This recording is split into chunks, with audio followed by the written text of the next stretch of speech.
Welcome to Get in the Herd After Hours. I'm your host, Alex Bond. I'm a peer leader and recovery coach at the McShin Foundation. This is a recovery podcast sponsored by the McShin Foundation. And again, I work for them. I'm also in recovery from substance use disorder, going on 11 months clean. And I have a couple wonderful guests with me today. I got Tyler Thompson and Jeff Breedlove. How are we doing, gentlemen? Doing great, thanks. Happy to have you on. Yeah. So, Tyler, why don't you introduce yourself to everyone? All right, my name is Tyler Thompson. I'm currently living in recovery from substance abuse disorder. I work as a peer advocate for Speak Up About Drugs. I am a student ambassador for the SPARK program, which is a collegiate recovery network that we run on campus here at our community college. I am also ambassador, founder of this Northwest Arkansas men's recovery mountain bike group that we've started. And I'm living in recovery, and I'm for it. I'm not going anywhere, and trying to break the stigma as best as possible. Let's break that stigma. Someone also familiar with that, Jeff, why don't you introduce yourself? Thanks, Alex. And Tyler, it's great to be with you. I'm Jeff Breedlove, and I'm a person in long-term recovery. I have the privilege of being the Chief of Communications and Policy for the Georgia Council of Substance Abuse, celebrating 20 years this year of service to the Georgia recovery community with our Executive Director, Neil Campbell. And, it's been a journey for me, but it is a real blessing to be in recovery and get to participate in events like this. And I'm thankful to be here tonight. Happy to have you guys on. So, Tyler, I wanted to ask, how did you get into the advocacy piece? I hear that you were in recovery. I've heard your story a little bit. Can you just give a bit of background and how you got to where you are real quick? Yeah. So, okay. So this last stint that I did, it was about a 3.5-year bit, and it started in Missouri Penitentiary and it went into Arkansas.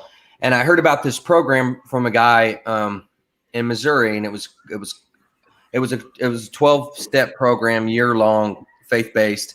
And he just told me about how real it was. Well, a couple more years goes by, and I just kind of played about this notion in my head that, maybe there was hope. Maybe I could maybe there really was a real rehab that, wasn't state ran, that's just not got this same, that's just all that's up here, that I've seen. And so I got out, and I didn't have no parole, nowhere to go. All my family disowned me, and I came home. Wow.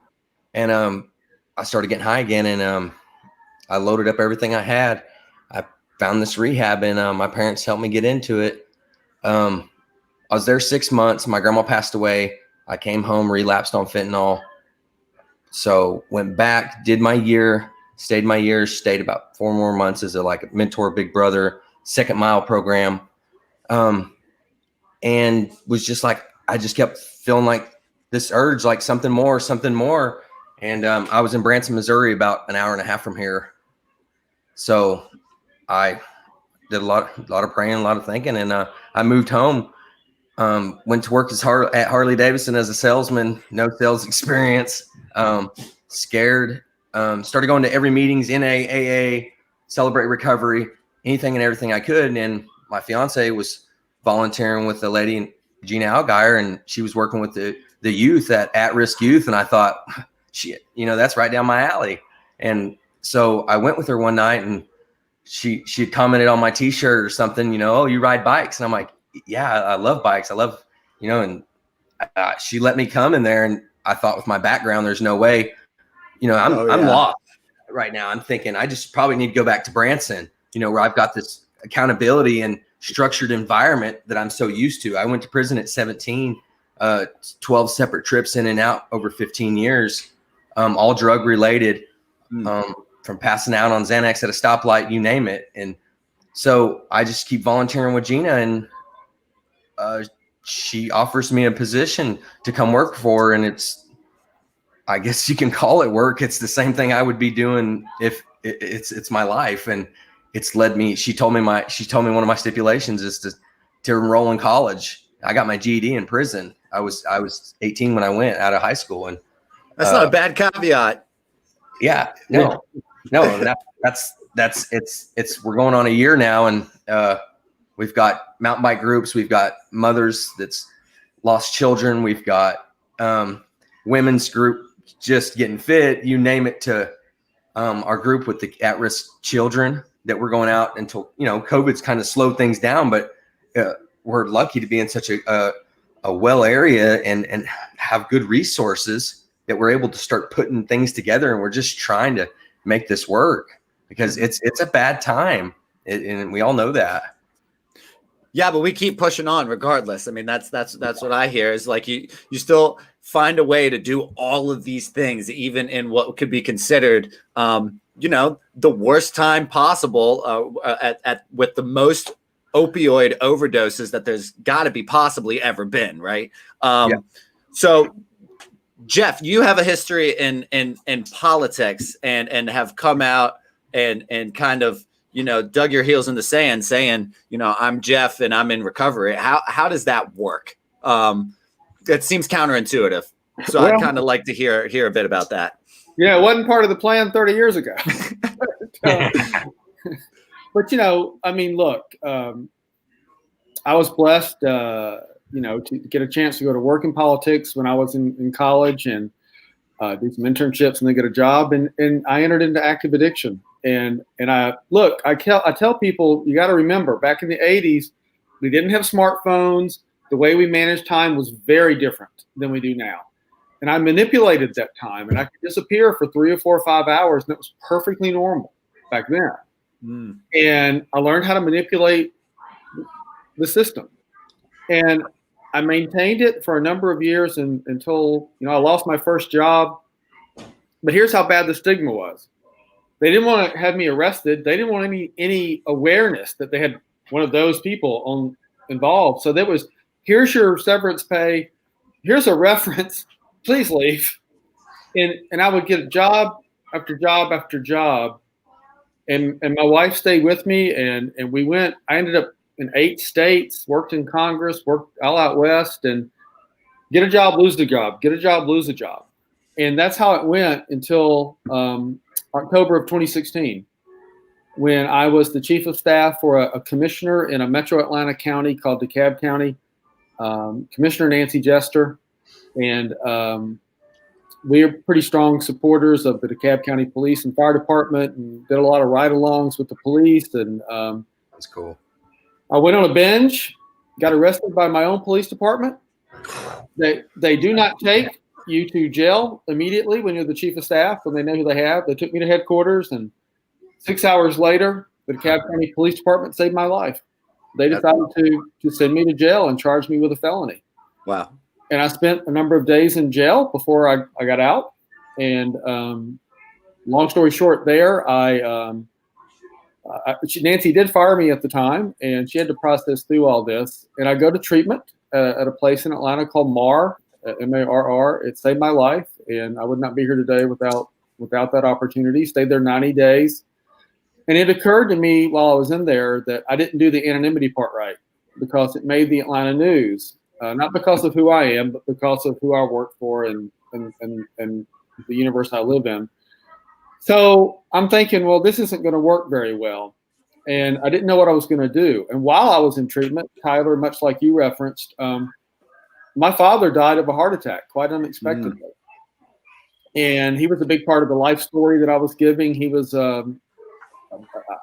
really part of the trauma that I suffered. And I needed to work through that. But God had a different plan on how that would happen too. But when I got out, kept going to MARR. And the Attorney General of our state, Chris Carr, who's a great recovery supporter, he knew of the Georgia Council on Substance Abuse and made an introduction along with the head of my men's program, who knows the executive director, Neil Campbell. And here's the funny thing about recovery. I didn't know there was a recovery community. And Chris said, I'm going to go give a speech. And I thought he meant like you might go to a Rotary Club and there'd be 30, 40 people there. Well, this speech was to what we call Addiction Recovery Awareness Day. I didn't know this. It's at a meeting place by the Capitol. 750 people were in that room for this big recovery celebration. I had no earthly idea. And I met Neil, and Neil couldn't have been more gracious and more kind. And she said, look, kind of busy right now, but let's talk at the office.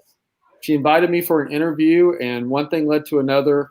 And she said, come on board, join this team. And here's the funny thing about recovery. That was in 2019 that I met her, January 2019 at that event. So it was like 3 years from when I was in MARR until I went to work again. And a year later in 2020, Neil honored me with the opportunity to be the staff person running that reporting to her.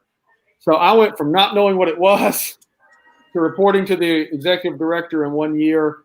And now, at the council, we're celebrating 20 years of service to the recovery community in Georgia under Neil's leadership. And wow, I go around the state, work with our elected officials, and we just talk about breaking that stigma and empowering the recovery community. That's powerful stuff. What a come up. That's how you turn it around, both of you gentlemen. One thing that I hear in a commonality between you two and myself included is the incarceration piece. So for me personally, I can almost guarantee you that if I didn't go to jail, I wouldn't be in recovery, let alone taking it seriously. Is that the same for you gentlemen? I know other people who have never been to jail and they are in recovery and are successful, but is that almost like a requirement, at least on your behalf? Can you speak on that, Tyler? I would have to say so, in my opinion, because I would. That's a hard one. I mean, I went at my dad kind of got me. My dad did. He spoiled me my whole life, still does, but he helped me when I was young and just kind of flushed it under the table. And I seen that and like heard the comments is like, oh, your dad will just get you out of trouble. And it was always like that until the first couple times. And then it was nothing. And then it became like to where my addiction would manifest, because I'd still get high in prison from K2 to prescription drugs, tramadol, Neurontin, you name it. I'm an addict. Mm-hmm. So I would get in there to where I'd start manipulating other people like they would do to me when I first went to prison, and it grows. But this last time, prison's what broke me. Like I would love to stay in the hole on 30-day lockdowns because I couldn't get no K2. I couldn't run no game. All I could do was get a tray and in my head. And I just couldn't understand why I could be going to get some drugs and feel better. That's the obsession of the mind. That's in my head. That's not normal. There's something more to this. Why can I stay clean in prison? Why can I feel bad and remorseful? And it just broke me at 34 years old. But that prison saved my life. The judge in court saved my life. The same cops that but that's me today. And I can talk to people and they feel me, but then when they leave, they lose it. And I see, so, you know, it's a battle. This whole thing is a battle for me. And I want to get into the jails. I admire John. I admire what he does. And I want to be just like him because I've been knocking on them jails, but, you know, I'm still such a loose cannon. And then COVID hits, you know, but that's where it's got to start for me because that's where it did start. So good question. Mm-hmm. Yeah. Does that, you know, agree with you, Jeff? It sounds, I don't want to put words in your mouth, but it sounded like Oh, it yeah. did. Oh, Even, absolutely. I mean, listen, I heard a lot of gratitude and humbleness when you were sharing your story. Listen, in that 30 years, there was at least 2 occasions. Yeah, there were 2 occasions I remember distinctly, one in Spokane, Washington, and one in Phoenix, Scottsdale, Arizona. Distinctly remember where the officers that I came in contact with let me go. And I know at the time, I mean, that's exactly what I wanted, but and that's no disrespect to those officers either. But the officers in DeKalb County and all the other powers that be that made the decision to arrest and charge me, they literally saved my life. And look, the team at MAR that has a plan to deal with arrogant, stubborn, entitled, elitist business guys in a business program, they knew how to break me down. You know, I mean, they've been around 45, 6 years. I wasn't the first arrogant guy that came in there. And this accountability and this humbling process that I've gone through, it saved my life and it changed my worldview, to the point where, a lot of people have a lot of feelings about what's going on in the world today with police officers, but I'll never, ever say anything other than they saved my life. And, and I'll tell you this, in Augusta, Georgia, right now, we have a situation going on where we have a vote coming up on the 18th of August for a special treatment facility for first responders only, active duty first responders. It will treat them for addiction. It will treat them for PTSD and all these other emotional things that they go through. We're talking 911, dispatchers, paramedics, firemen, and sheriffs and police. And you know what? It's a tight vote to see if it'll get approved locally in Augusta. And we think we've got it by 1 vote, but we don't know. But think about that. The recovery community in Augusta, Georgia, and around the state of Georgia is having to work hard in 2020 to make sure that stigma is broken. And these people who are saying, we don't want those people in our community, those people in this case are not only people who need help, they're the freaking first responders.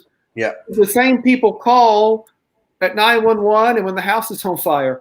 So, the discrimination against people in recovery and against recovery in general, it's alive and well in 2020. It's not as bad as it used to be, but boy, we have to fight every day to break that stigma. And I'm proud, and I didn't mean to get off onto that, but the point to connect to your question, I'm going to testify in public on the 18th in support of treatment for first responders. And at a personal level, that's such a privilege to me. It kind of brings it full circle from the date of my arrest. It's kind of giving back to them. No, definitely. Because there were firemen that were on that scene that night because of who I worked for. I mean, there was a whole thing. And to be able to stand up for them in public and say, these are heroes. When you need Narcan, 9 times out of 10, it's a first responder that's going to give it. Yeah.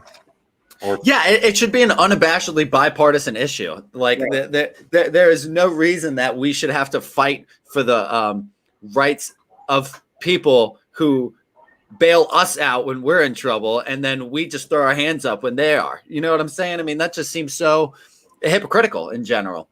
Exactly. So we've got a lot of comments that have popped up. I'll kind of try to get through them. I'll go with John's first. Jeff, how bad is funding cuts in Georgia right now when it comes to trying to get a lot of this stuff done? Let me tell you, we faced a near disaster. So in Georgia, got to understand, Georgia's a state that requires a balanced budget. So our General Assembly starts in January. It goes 40 legislative days. They usually finish in April. We had to suspend because of COVID before the budget was passed. And so we had 5 or 6 members that got COVID. One of them almost died. And so we come back in June, and they've been suspended for a couple of months. They had almost one of them die. They're all freaked out. The original proposals was to eliminate the major 4 recovery things 100%. 100% gone. And then the negotiations began, and we got them back up to 50. And the governor was calling for 14% budget cuts, but we were taking 100%, and then 50%, and then 30%. And these aren't even a big part of the state budget overall. I mean, to be honest, we're basically a rounding error in the overall budget. Mm-hmm. And so I got to take a moment and just say this. Because of Neil Campbell, we got together with a couple of members of the General Assembly, and we formed what's called the General Assembly Working Group on Addiction and Recovery. We've got House members and Senate members. We got 2 co-chairs. We got a Democrat co-chair in the House. We got a Republican co-chair in the Senate. We got over 45 active members of the General Assembly in this group: urban, suburban, rural, white, black, Democrat, Republican, gay, straight, the whole thing. And because we put this coalition together before COVID, it just started this session, and it's an official working group of the General Assembly. Because we had built our allies, when this storm of COVID hit, we had the ability and the allies to go back in. And I'm proud to say, and I want to give full credit to Neil Campbell and to our members of the General Assembly, we got our funding restored 100%. But we almost lost it. But we had to be there every day, prodding, organizing the recovery community. We had 4 or 5 rallies. We had a virtual town hall with over 450 people on it. We had a car rally that drove around the Capitol, about 30 cars with signs all over them. We have town hall meetings every week where we have members of Congress. We started these during COVID. It was all about this organizing the recovery community, uniting, importantly, the recovery community, that we were able to save it. But we were initially zeroed out, and because we were a united community, we got full funding restored. Yeah, that's not easy stuff to strategize and organize, man. Well, it takes a little work. I'll admit that. Yeah. You know, it's great to have a great executive director like we have, and great to have members of the General Assembly that help you. It's great to have recovery leaders in our local recovery community organizations that buy into it and do the grunt work in our communities. And I'm just sort of a glorified water boy, but you know, we did put it all together, and we had a good effort. Definitely. Tyler, I did hear in your story, just to like, I'm going to be all over the place right now because I got a lot of stuff that I want to cover. So, and you have sales experience. So does that experience in sales help you in advocating? Because I feel like you're almost selling yourself.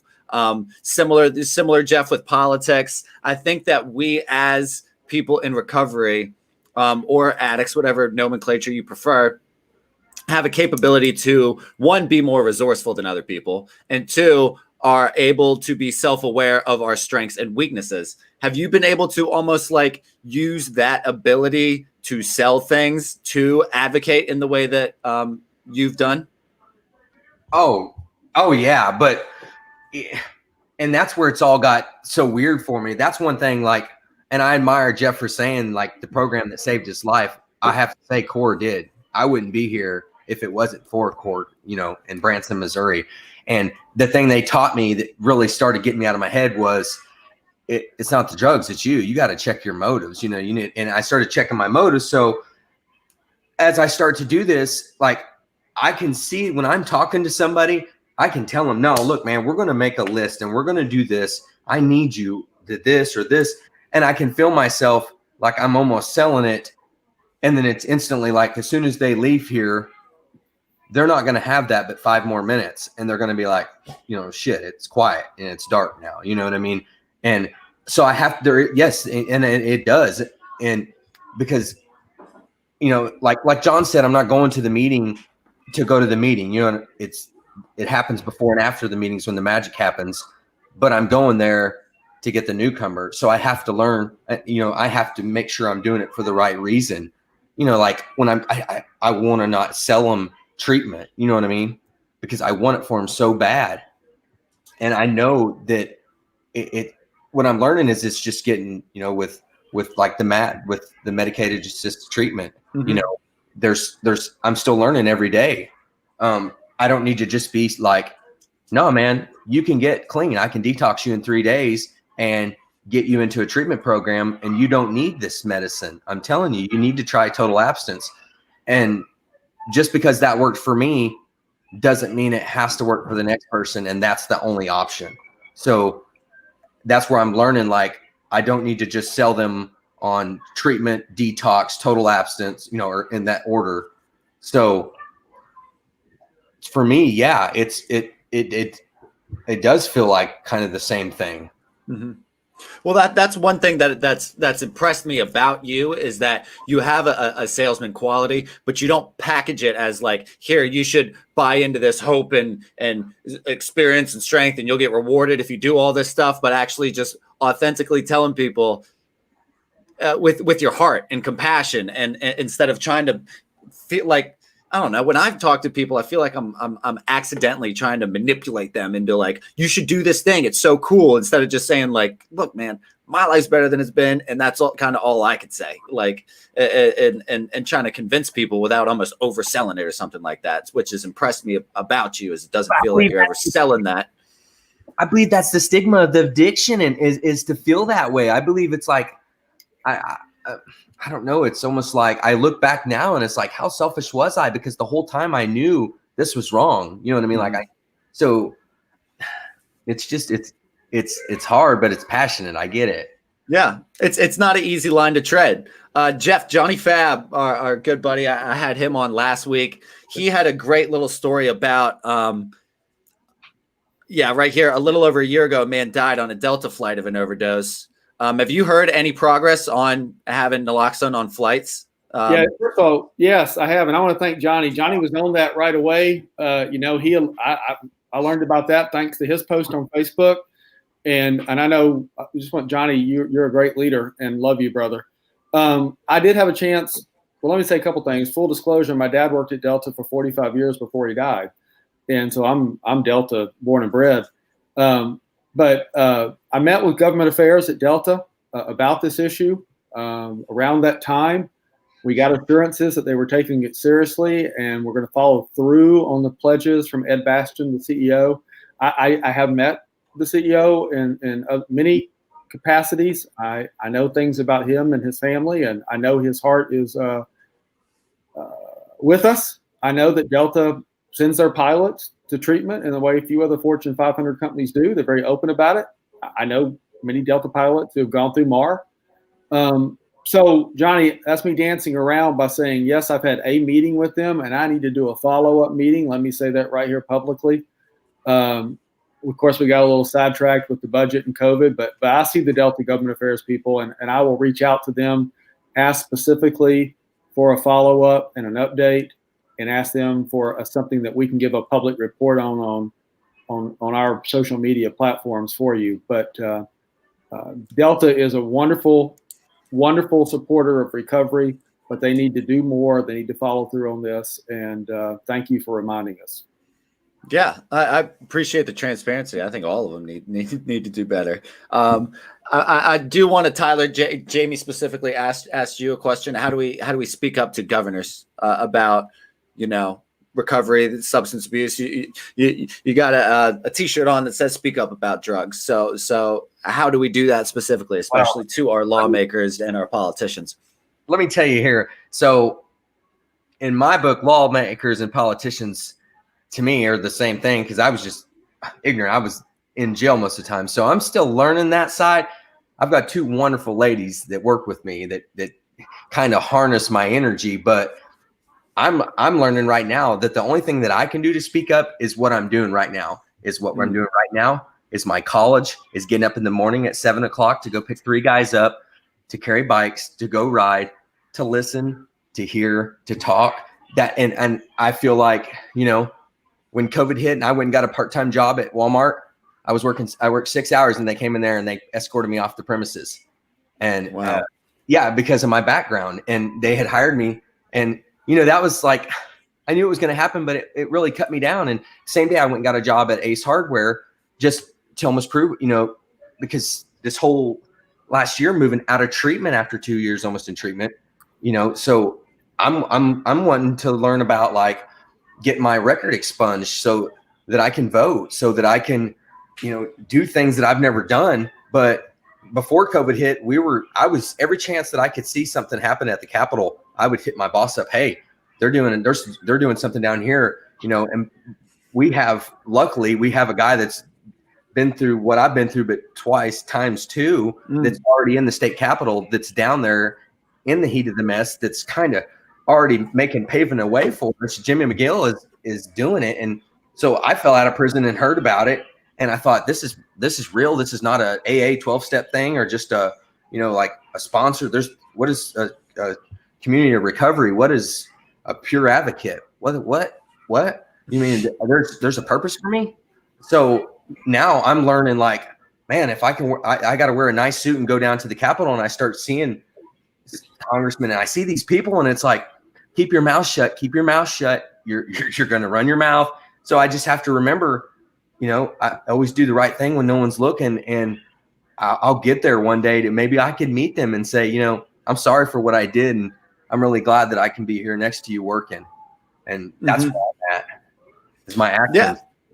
Yeah. And when I was talking to a couple gentlemen yesterday, it is about that self-love and self-confidence, and saying, like, kind of holding your head up high when you go into places like that, and not, you know, walking around with your tail in between your legs a lot of times. That's been a piece that affects me a lot, is that I consistently have to, you know, keep my chin up and keep moving on, regardless of maybe what's going on for me personally, because there's a lot of other people who are still suffering out there. But I've always had your head low. I've always walked that way, because that's just what went with the addiction. That's what. Oh yeah. And that's the thing. Like, I just want somebody to be like, I admire them boys in Little Rock down south. I admire them in the Capitol, because somebody overdoses, they're in the hospital like, hey bro, you just overdosed, man. I know you don't know me, bro, but look, I know what you're going through, man. I'd like to get you some help, dude. You know what I mean? I hate to look back and say, how many times could that have happened to me? Would I have chosen? I don't know. That's not my path, but I'm not going to sleep until I can make sure that that's here and that's in our county jails. And that's, I'm not getting paid for that, or no one's telling me I can or can't do it. I just feel that that's my right to give back what's been freely given to me. No, absolutely. That's very valid. I've always heard kind of like the reason that I plant a tree is for the generations behind me that use that tree, not for me personally. And I think it's the same thing in recovery a lot of times. Just because I have sustained, you know, recovery time doesn't mean that someone else shouldn't be given a easier, better opportunity than I was given. I do want to go back to Pat Benny's question up here real quick, maybe, Jeff. She was asking what you would recommend mom groups that are passionate about advocating for recovery do, whether they're small to big. Sure, I'd like to do that, and I'd like to follow up one thing about how we talk with the governors. Absolutely. Yeah. The moms groups, that's a great question. I saw that pop up. So in Georgia, there's a Facebook page for moms that have lost their children, and we have an organization here. There's several, but one called In Ryan's Name. And that's a wonderful lady who lost her son to our disease, and she is now a strong advocate. You know, there's no more powerful voice, if you ask me, in this whole process than a mom in particular who's lost their child to this disease. Sure. Yep. You know, Doreen Barr is who I'm talking about within Ryan's Hope, and she stood up at the RX Summit in Atlanta, Georgia, where President Donald Trump was at. This wasn't the same day, but she was in this big room with like 300 people, man, and she just stood up and she just launched into this panel. And no disrespect to the panel, but she said, none of that means anything to me as a mom.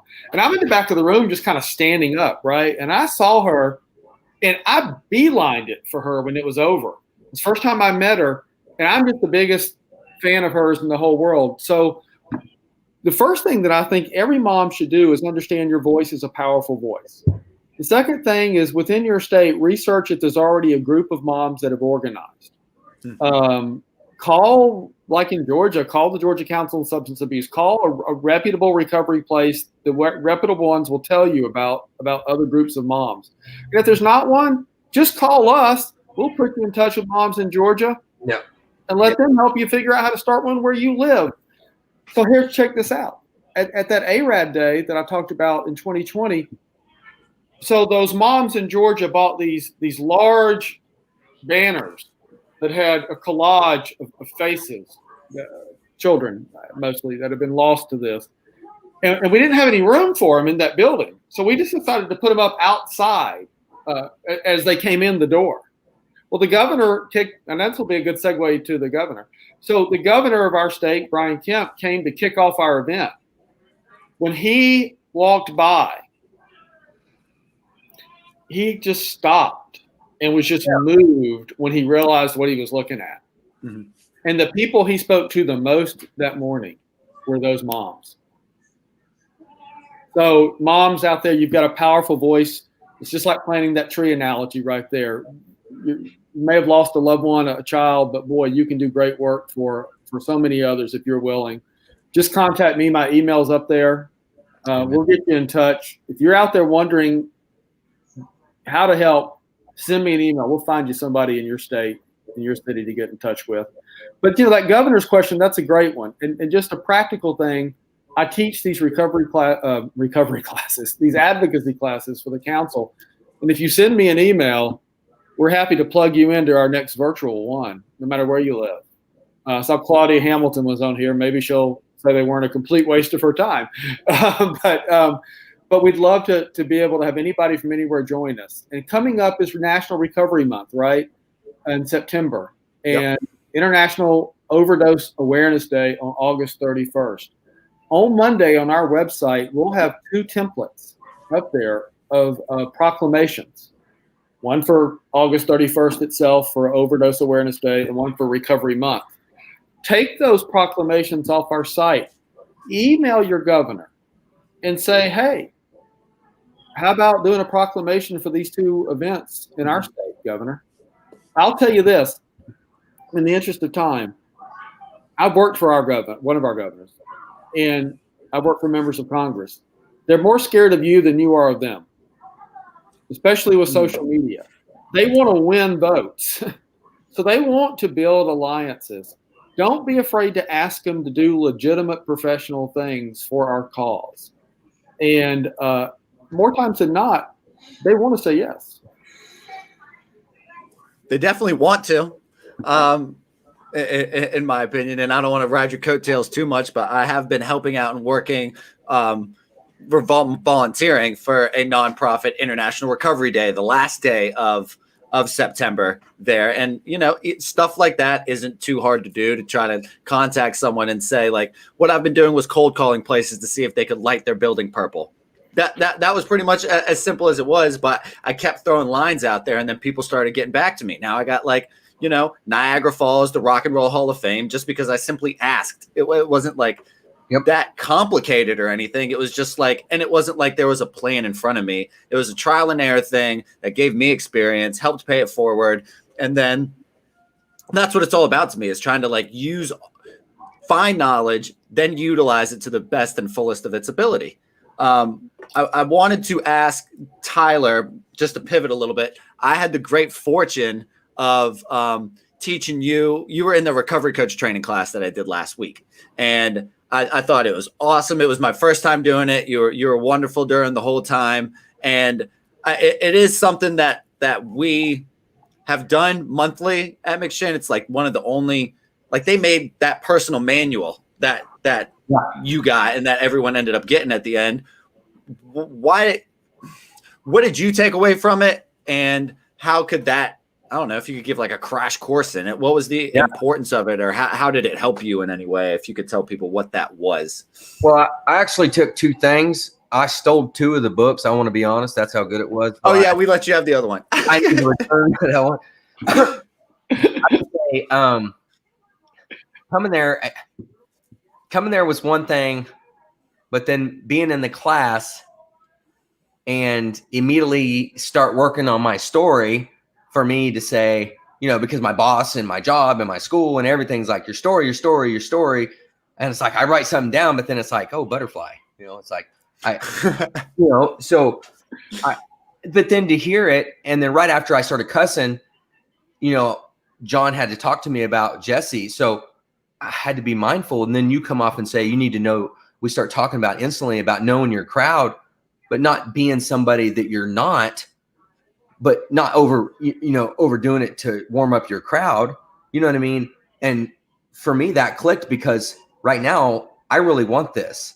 Like, I came here to get this certificate, not for a probation officer, not for no egotistic reason. I came to get it because I have 2 more I've got an office now, but I've got plaques on the wall and it's in my truck already framed.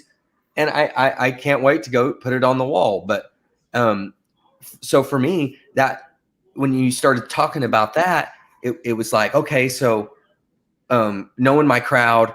And then when we started role playing, like my whole story, like I'm a person, I would come off and say, hey, I'm an ex-junkie, I'm a drug addict, but my boss has been telling me you can't talk like that. And I'm like, well, you're just a mom, like you were just saying, Jeff, you're a mom that's knows nothing about addiction. You just have a son that died from it only and started this organization. I'm thinking, I'm trying to get to my crowd, but this is serious. Like it made me kind of straighten up and think, well, what are you doing here? So I really tuned into it. And then you hit off with that. And it was just, so I love that. And I love like getting my story. I've got it written down and I sit here and go over it.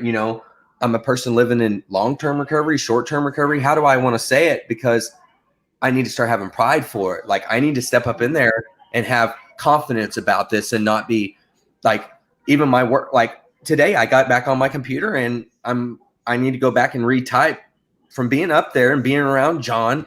It's just like, I'll go back and correct a sentence that I should have capitalized something in and put a comma because I need to take more pride. If I don't do it today, then will I do it tomorrow? Because if I don't do it, Alex, you're not going to do it. And John's down there, so it's like, it was just a wake up call for me to say, hey man, you're a drug addict or a person living in long-term recovery.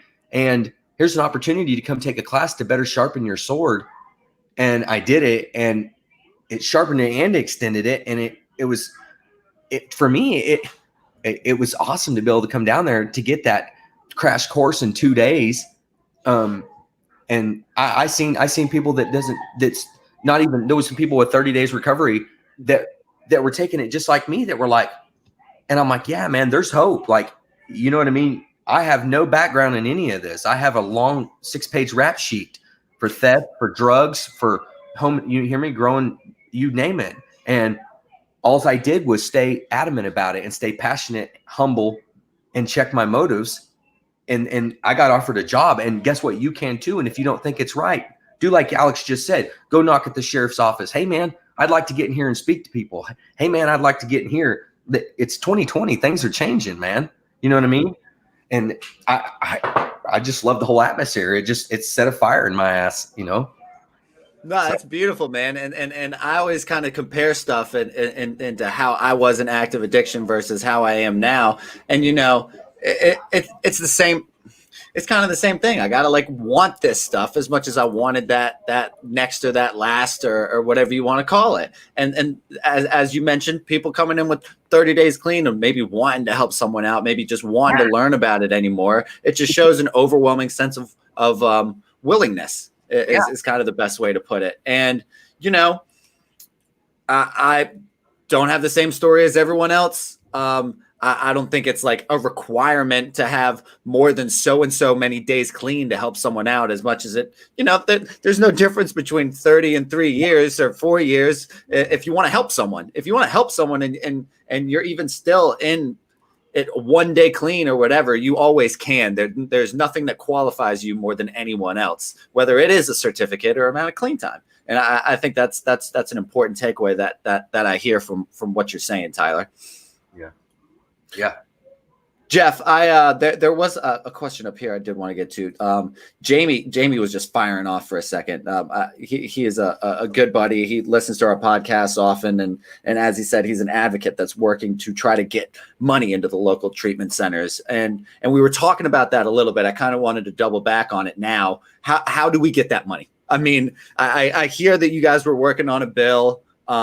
Is that like the only way that we can try to funnel money into these treatment centers, or what are some other options that we have? Well, now remember, stop me if I go too far, but let me say this. You got to think about at least two tracks. One is taxpayer funded money and one is private sector money. Yes. Let me connect it for you. So everybody knows Dr. Fauci comes on TV and talks about COVID nationally, right? We all know Dr. Fauci. In Georgia, Governor Kemp has a doctor, and she, Kathleen Toomey, she's got a list of credentials a mile long. She did a memo a couple of weeks ago about the next phases of COVID. Mm-hmm. And she said the epidemic within the pandemic are issues relating to substance use disorder, new cases of addiction, relapses. And she outlined in a state of Georgia letterhead official document just how serious this is. So what we've got to be willing to do is accept the premise that more people are dying from substance use disorder than anything else in this country prior to COVID. And when we flatten that curve, which we all want to do, we're going to go right back to number one. So this isn't going away. And in fact, it's only going to get worse because of COVID. So when we come out on the other side, we're still going to be dealing with four things in particular: substance use disorder, human trafficking, domestic violence, and mental health suicide issues. Those all four spiked after Katrina.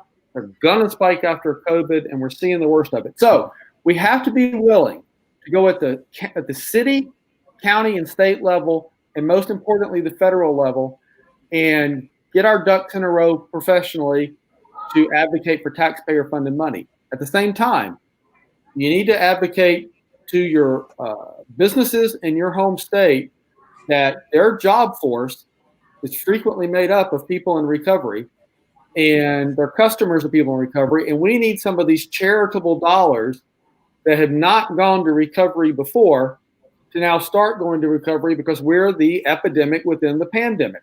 You're right. We've got to be more forceful both in the private sector and the public sector. Now, again, in the interest of time, we talk about those in length in our training classes, and anybody can come on for free, and join if you send me an email. That's awesome. But yeah, there are ways to advocate for private sector and public sector dollars. And I'm sorry to get all technical about it, but the fact is we've got to use the reality of our disease to our advantage for funding. Mm-hmm. Well, sure. Right. Yeah, that's totally valid. I mean, you can't ask for something if you can't identify with something. It doesn't make sense to ask for money for RCOs or, behavioral health or treatment centers or et cetera, et cetera. The list goes on. Yep. If you don't have people in substance who are in recovery asking for it, I can't ask for something to be like, oh yeah, but my friend wants it, not me. So we've got to be willing. Listen. Every voice in the recovery table. So I say Mar saved my life. I said the police officer saved my life. That's all great. Clinicians, doctors, these professionals, they're all important allies of ours. And they're all important voices at the recovery table. But the number one voice at the recovery table has to be the peer voice. Mm-hmm. We have to insist, even within our own community, that our voice be the voice. Mm-hmm. And it's not going to be the voice unless we're willing to stand up and say that. So the more we speak out about the recovery universe and the world in general as people who are survivors and in the memory of those who have not survived our disease, that's what we've got to do. When you see the Susan G. Komen breast cancer events every October, their participants are people who love them, but the leaders are people who have survived it. And we've got to lead for ourselves. Mm-hmm. No, absolutely. And we can't blame people for making rules, laws, and regulations about us if we choose to not have a seat at the table. It's one thing if we're not being invited to have a seat at the table. It's a completely other thing to not even want that seat at the table or to not fight for it in this scenario. Yeah. Tyler, how do you personally fight for that seat at the table? Is it stuff like this? I know like this might be a bit redundant, but the destigmatization is kind of like a really important like running theme of this podcast. Yeah, it's not redundant. I mean, it is what it is. Like I watch all three of us just sit here and sell ourselves on how willing we are to go out and work for what we believe in and what we want. And that's what it is. Like, just like we were willing to go get high, you know what I mean? I was willing to go manipulate a doctor in all 3 states so I could have a prescription. You know what I mean? I was willing to do all that. And then when I would get in jail, it would manifest this way. It would manifest that way. So the thing is, I believe it's all about how willing we are. Like, I know so many people, I'm going to say in my area, it's like every day I started riding mountain bikes, and I thought, hey, I'll just offer to see. I had a good friend that's been out of prison that I've been in and out of prison with a long time and got high with. And he's out living clean and he's watching me. He really didn't want nothing to do with me. I got to be doing something, you know what I mean? Some tramadol or a little kratom or look, I got to be messing with a little something because apparently, that he's the only one that can just stay out clean and sober. You know what I mean? And so now we're like best friends, and we've started this mountain bike thing. And every single week in the last month or so that we started it, we get 2 or 3 clients, or I'll say friends that's either not only in recovery, that's just living in the world. That's like, man, I remember you before you got strung out, man. I see that same Tyler, man. It's like, and it's like, I'm going to get a mountain bike when I do. And I'm like, no, man, it's cool. We got people that want to help us, that's giving us bikes so you can come ride, man. Like, how we find those people? We just go ask or we go mow yards to buy bikes. Like that's how passionate I am about it. And it's the whole meetings is shut down. Yeah, I got in a funk, but I kept hearing on the news, meetings are going to shut down. Everybody's going to relapse and everybody's going to start getting high. And I thought, well, shit, that's me. That means I'm going to be that. I'm going to be the one to get high and lose everything. And it started getting me like, now my school's gone and this is gone. So I stepped back and I started looking. I'm losing most of my friends in recovery. So I understand it. Mm-hmm. And Jeff, so do you still get judged? I know that you've kind of been able to weaponize your story and recovery in general. So I was wondering if, even though you kind of came out and progressed in that year from joining a place to being the right-hand man, do you still get that sort of judgment, and how does it seep through and come out? Oh, absolutely. That's a great question. And so, Nancy Jester, who I referenced, so she fired me, right? Okay. Now she's hosted a town hall meeting exclusively dedicated to recovery, and she sponsored the proclamation last year in DeKalb County. And she had a journey. And so there's 2 types of people. There's people that have embraced me and become more sensitive and supportive of recovery. But listen, that stigma in Augusta, Georgia, that we're going to do. And there's another county called Banks County where there's a vote this coming Tuesday night for a 6-bed women's center in a little bitty rural county. And we had people at the zoning meeting last week say those people, if they come in here, they will rob and steal us. And looked right at me. I don't even live in Banks County. I'm not even a woman. But, the stigma is still there. And I've had people at the state capitol literally walk away when I was introduced to them as a person in recovery and just say, our tax dollars don't need to go to those people. But I would suggest to you the number of those people is smaller than the number of people that want to embrace us. And the Absolutely. more that a Tyler and a Jeff and an Alex and a Johnny and a Claudia and everybody that's on this that's popped up on this, some people still need anonymity. I get that, but I see these things on Facebook. I saw one today. I live my recovery out loud so others don't die in pain. I saw somebody post it on Facebook. The more of us that can speak up, that are willing to speak up, we're going to save those lives. And we'll get some insults and we'll get some stigma. But like that shirt says, the more we speak up about drugs and addiction and recovery, the more it's going to become normalized. Quick story. AIDS burst on the American scene in 1982 and 3. And back then, people said if you're in the same room with somebody, you'll catch it. And it was stigmatized. And there was if hate. you swim in the same swimming pool. Yeah.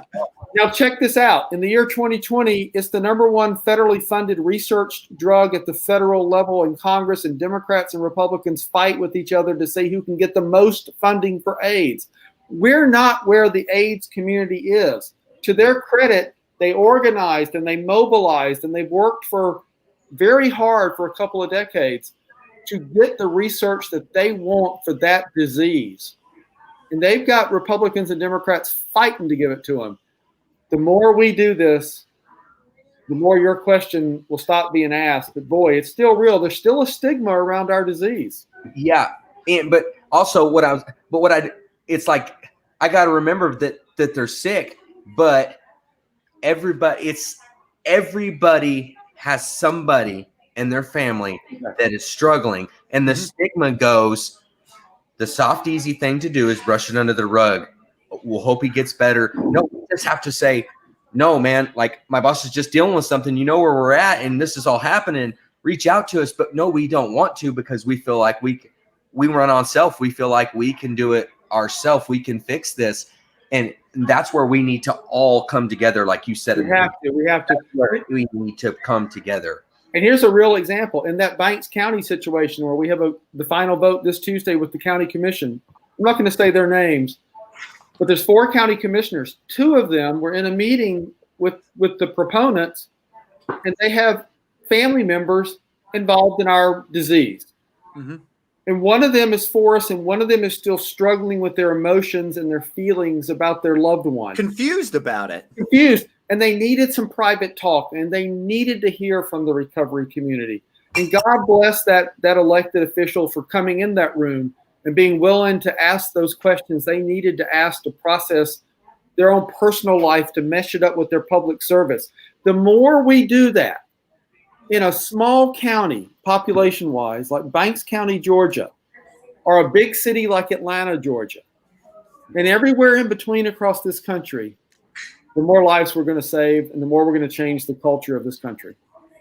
Absolutely. And you know, as Tyler was saying, as Jeff is kind of touching on, the people don't understand, and they don't want any part of it until it hits them a lot of times. And I see a lot of the similarity. It's different, of course, but some people are like, oh, COVID-19's fake, until like it's literally a conspiracy theory. It's population control, whatever you want to call it, until their aunt or uncle or cousin ends up getting sick from it. And they're like, oh no, I'm completely switching my sides on it because now it's affected me. Of course, people are inherently selfish a lot of times, but you know, it's still I see that as a comparison between substance use disorder. Oh, it's a choice. They aren't sick. They're degenerate or deplorable or derelict. And it doesn't work. Even as Jeff was saying, someone's even still confused about it, and it's touching their family, because now their whole brain has to be like, okay, maybe I was wrong.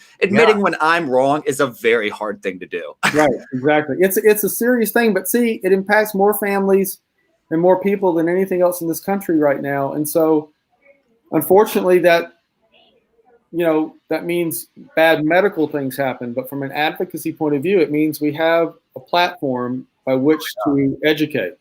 If we choose to. If we choose to. And I'm glad we all chose to. Yeah. So, Tyler, any final thoughts or anything before we wrap up? This has been very awesome. I appreciate having you guys on. Yeah, I was just sitting here thinking, 3 guys from 3 different states. That's awesome. I mean, they're all fighting a good fight. I mean, it's awesome. And I just hope that we can keep doing it. I hope we can spread awareness. I like it. I dig it. Jeff, any final thoughts, my friend? Just really quickly here, I'm looking at the clock. You know, I'm just so thankful to be a small part of a big recovery community around the nation. I love Arkansas. I was there in Conway, Arkansas not too long ago. Some good barbecue. Love what you're doing out there. I love get in the herd and what y'all are doing. And it's just a privilege. Everybody's welcome to contact us in Georgia. Appreciate our whole national community. Yeah, please do. To anyone watching, I'm pretty sure Jeff and Tyler's emails are either at the bottom of their screen or throughout the podcast. Thank you to our producer, Todd. Jeff and Tyler, I love you guys. This has been an absolute blast. And I look forward to hearing about what Atlanta or what Georgia and Arkansas is getting up to in the future, man. I really appreciate you guys. Thank you. Thank you so much. Thank you. Have a great night, everyone. This has been Getting the Herd After Hours.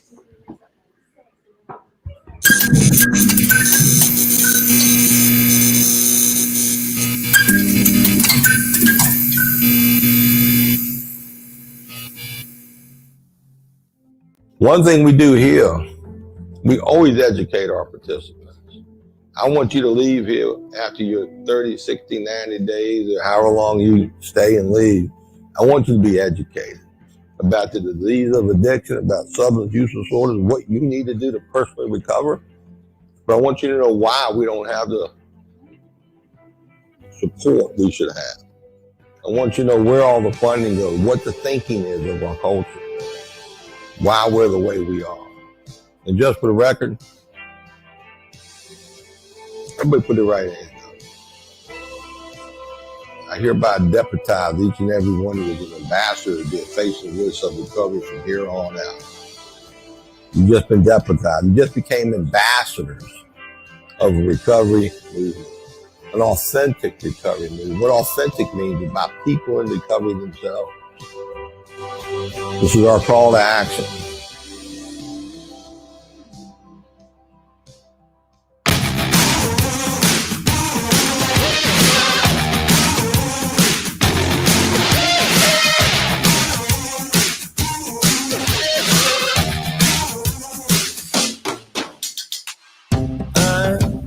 Tired of waiting, lost while I'm sitting at home. Dream of a new destination, lust for something unknown. Oh, you better leave it alone. And you know I'd rather get up and go. How long can I lie around waiting for it? Sometimes you gotta walk out the door.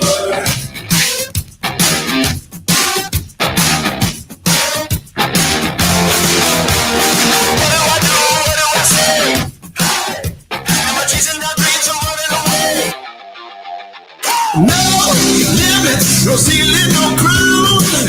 No pressure gonna hold me down. No stopping till I break every rule. No limits to what I can do. No, well, it's too far away.